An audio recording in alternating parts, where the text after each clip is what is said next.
Місцеві новини на Радіо Респект.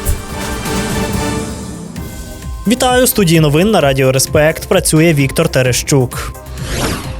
У Рівному поліцейські затримали чоловіка, який підпалив власного батька. Трагедія сталася напередодні ввечері в одній із багатоповерхівок на вулиці Назара Небожинського. За даними слідства, 36-річний рівнянин прийшов до батьківської квартири з пляшкою бензину та вимагав гроші. Під час сварки він облив батька пальним та підпалив. 74-річний чоловік загинув на місці. Через пожежу рятувальникам довелося терміново евакуювати 35 мешканців будинку. Самого нападника затримали. На момент вчинення злочину він мав ознаки наркотичного сп'яніння. Відомо, що раніше щодо чоловіка уже діяв заборонний припис через домашнє насильство, який він порушив. Тепер за вбивство, вчинене з особливою жорстокістю, йому загрожує довічне ув'язнення.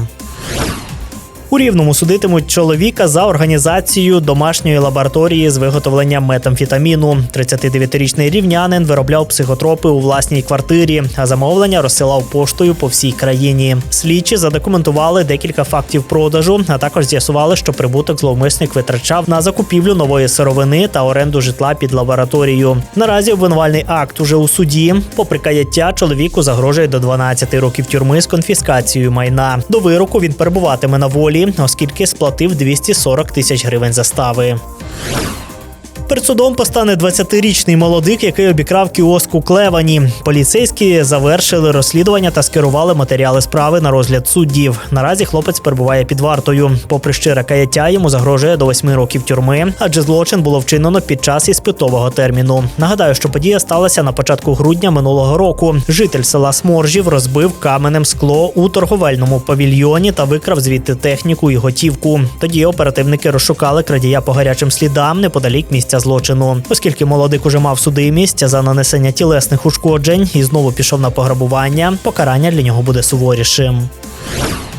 На Хмельниччині викрили корупційну схему із закупівлі неякісного спорядження для ДСНС. Посадовці обласного управління придбали понад 1500 захисних комплексів на 14 мільйонів гривень. Експертиза встановила, що костюми не відповідають технічним вимогам. Вони мають ненадійні шви, а частина навіть не має захисного скла. Слідчі ДБР з'ясували, що тендер провели через фіктивні фірми, аби перемогла конкретна компанія. Начальнику загону та його заступнику вже повідомили про підозру за зловживання службовим становищем, їм загрожує до 6 років тюрми.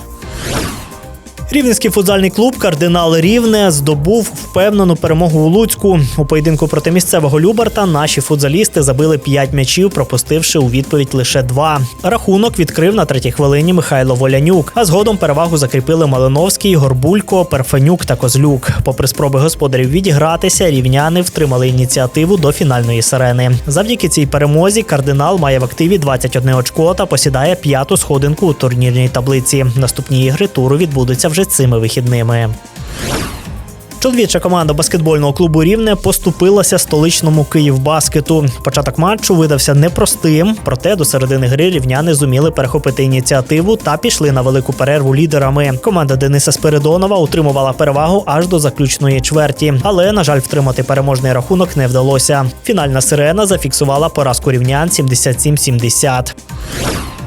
Радіаційний фон на Хмельницькій атомній електростанції в межах норми. За повідомленням інформаційного центру ХАЕС, показники на промайданчику та в 30-кілометровій зоні спостереження відповідають нормальній експлуатації енергоблоків та не перевищують природного фону. Це всі новини на цю мить. У студії Радіо Респект для вас працював Віктор Терещук. Не перемикайте, залишайтеся з нами. Ви на правильній хвилі.